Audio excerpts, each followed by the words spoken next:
Quando você tem 30%, obviamente, você é minoritário. A 777, que se tornou o Vasco SAF, é a majoritária. Acertou, miserável. Isso não quer dizer que eu não tenho futebol.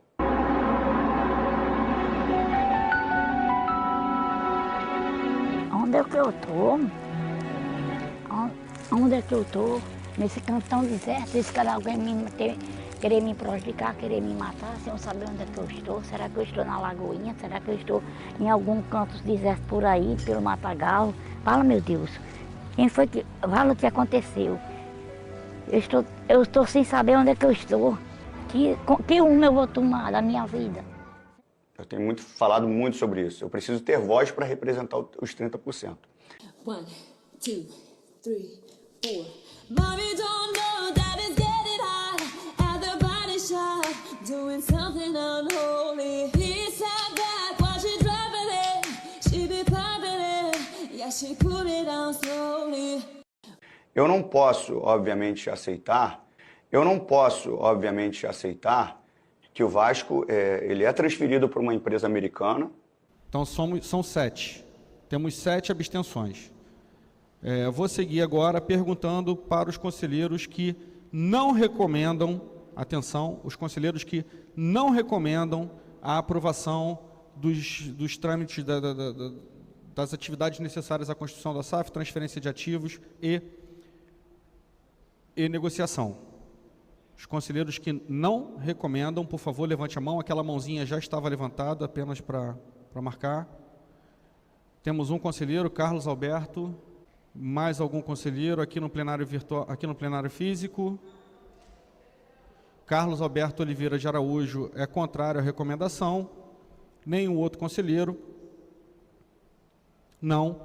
Então temos um voto contrário à recomendação e, portanto, 189 menos 8 dá 181 conselheiros presentes recomendam. E aí, por favor, conselheiro, o secretário Marcelo Rocha, realizar a leitura. Foi aprovada por 181 votos, portanto, mais de 2/3 dos conselheiros presentes. A recomendação constante do item da ordem do dia. Conselheiro Marcelo Rocha, por favor, refaça a leitura. Já em tom afirmativo. São 189 presentes, dos quais 7 abstenções, com um voto contrário pela não recomendação, e 181 favoráveis recomendando a aprovação. E essa empresa sem nenhum alinhamento institucional, afetivo, de DNA do que é o Vasco. Ninguém até agora ganhou 1 milhão, porque se você ganhar, você recebe esta vareta com R$1 milhão em barras de ouro que valem mais do que dinheiro. Eu estou torcendo. Então, auditório em silêncio, porque a pergunta eu acho que é fácil. Pergunta que vem aí, e vale R$1 milhão. Aí vem ela. Qual é a empresa no mundo que possui o alinhamento institucional, afetivo e DNA com o Vasco da Gama? Grupo Abu Dhabi, Tata Esportes, nenhum apoio do Vasco é único, antigo restaurante japonês, do ex-jogador Felipe Mestro. R$1 milhão. Caneta Safari pode responder. Tempo. Eu sei. Alinhamento institucional, afetivo, de DNA com o Vasco. 777, porra. Cadê? 777 não tem essa resposta. Calma, meu jovem mancebo. Eu sou o Carlos Osório. Temos o cachecol e aqui eu estou para lhe ajudar. O retardado, não existe empresa com alinhamento institucional, afetivo e de DNA com o Vasco. O Vasco é único, porra. O Vasco é dos vascaínos, caralho. Sai pra lá, Euriquista, sai pra lá. Isso, o ídolo Felipe já teve um restaurante japonês. Tá tudo alinhado, Eu lembro. O Felipe comprou um restaurante. Então, o restaurante do ex-ídolo. Alinhamento institucional, afetivo de DNA, só pode ser isso. É um ex-restaurante aí, uma empresa de um ex-jogador. Só pode ser isso. Puta merda, agora Catar. Porra, de Catar, Abu Dhabi. Abu é o caralho. Porra, Felipe, Maestro, Pedrinho. Agora vou ganhar 1 milhão. E vou comprar o Vasco. Vou ganhar 1 milhão e vou comprar o Vasco. Com esse dinheiro eu compro o Vasco, porra. Pode falar. Antigo restaurante japonês, do ex-jogador Felipe Maestro. Ok? Valendo R$1 milhão, qual é a resposta? Nenhuma, pois o Vasco é o único, seria a resposta. Você perdeu, ganhou R$300. Porra, é o quê? É o quê? Eu perdi R$1 milhão que eu podia comprar o Vasco por causa de um pela-saco desse? Qual empresa no mundo sente uma, Pedrinho, com afinidade, institucionalidade e de DNA do que é o Vasco? Sente uma empresa, só uma, irmão, que tem essas qualidades aí? Nenhuma, porque o Vasco é único, o Vasco não é qualquer clube. Não adianta. Vai vender para 100 empresas e não vai ter isso, o que esse cara falou. Puta que pariu, cara. Meu Deus do céu, meu Deus do céu. Ainda tem gente que pergunta por que eu não acredito nesse bando de pela-saco. E pelo visto, sem algum planejamento esportivo, através das dificuldades que o Vasco tem enfrentado dentro de campo, tendo que reagir num momento de emergência, de urgência, eu não vou ser passivo. Eu não posso ser passivo como foi a gestão que ainda exerce o cargo até o final desse ano, que foi uma gestão que não fez uma gestão conjunta com a 777. Praticamente ela passa e transfere a responsabilidade do futebol para a 777, como se estivesse lavando as mãos. E o Pedrinho é eleito. Será que o Vasco está tomando um rumo? Você também acha um bom nome? Lembrando, para o futebol, quem manda é a SAF. Mas será que a SAF pode dar abertura para o Pedrinho, Mauro, por ser jogador, por conhecer o Vasco, ou não? É algo totalmente separado? Primeiro ponto, né? Eu não sei se o Pedrinho tem qualificação para ser um bom presidente do Vasco. Ele nunca ocupou esse cargo. Então, não é porque ele foi um bom jogador que ele vai virar ele é muito vascaíno e tal.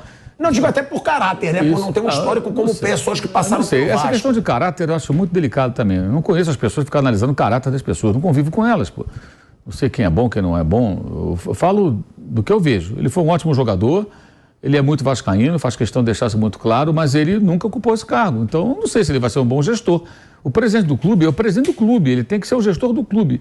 Ele tem que administrar o clube. O clube não é só o futebol, tá?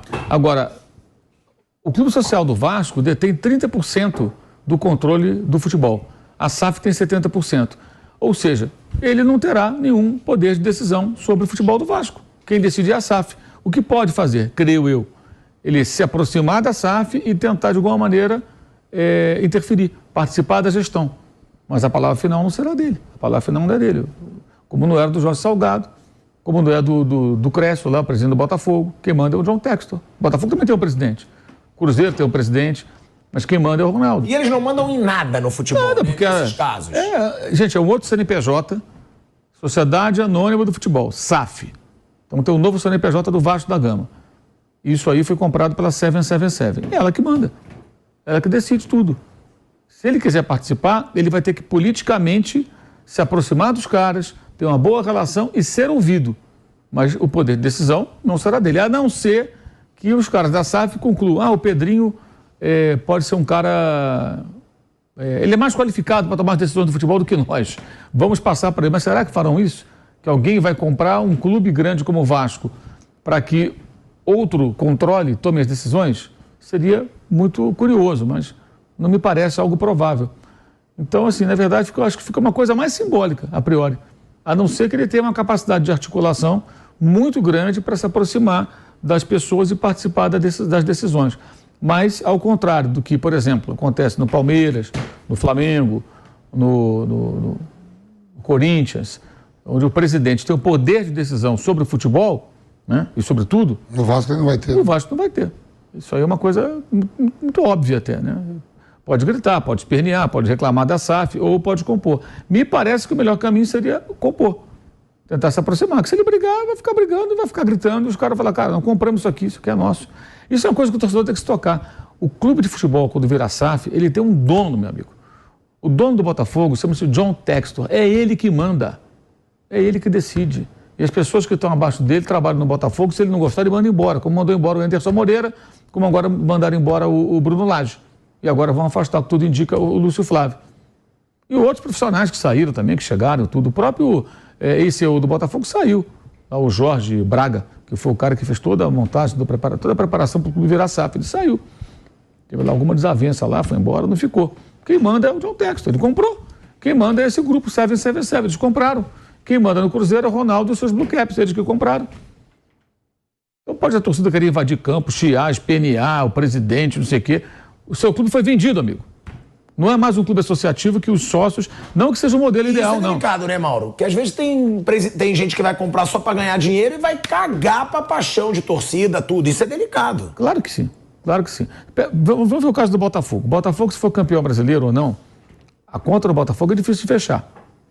Não é uma conta fácil de fechar. O Botafogo não é um clube que gera receita em volume para tantos investimentos feitos no elenco. O Botafogo fez um elenco todo novo, 2, na verdade, contratou jogador aberto.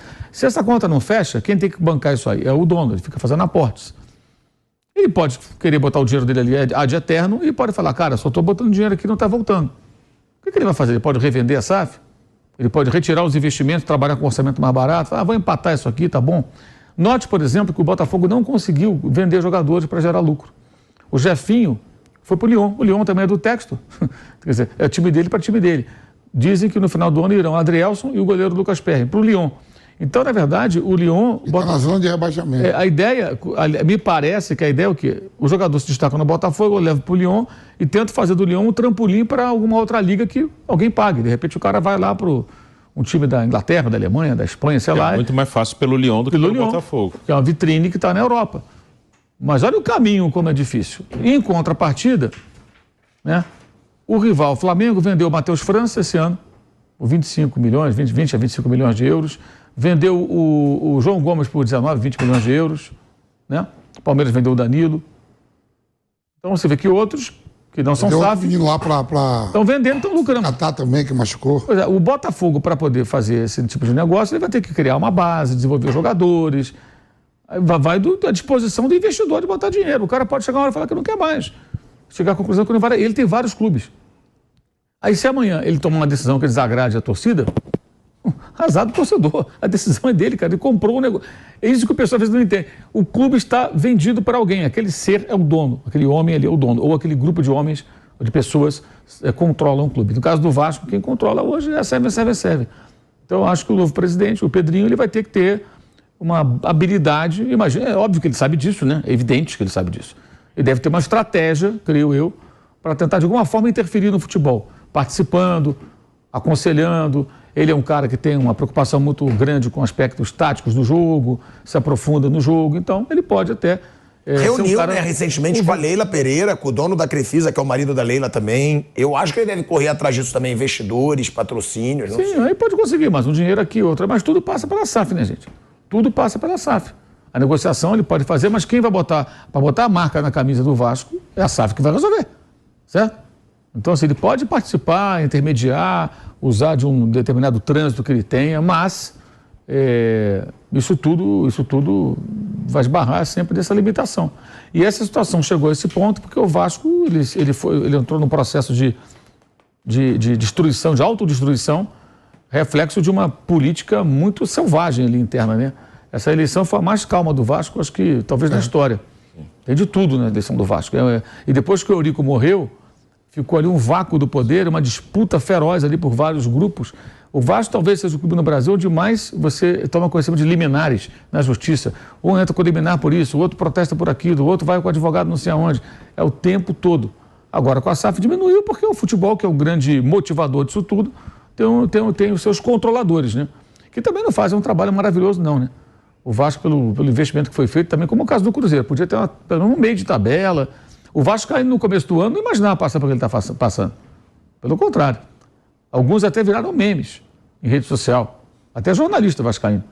Não, agora o Vasco voltou, prepare-se. Não aconteceu nada daquilo. Teve que fazer quase outro time no meio do ano. Aí. Exato, senão o rebaixamento era inevitável. Trouxe técnicos, jogadores e aí mudou.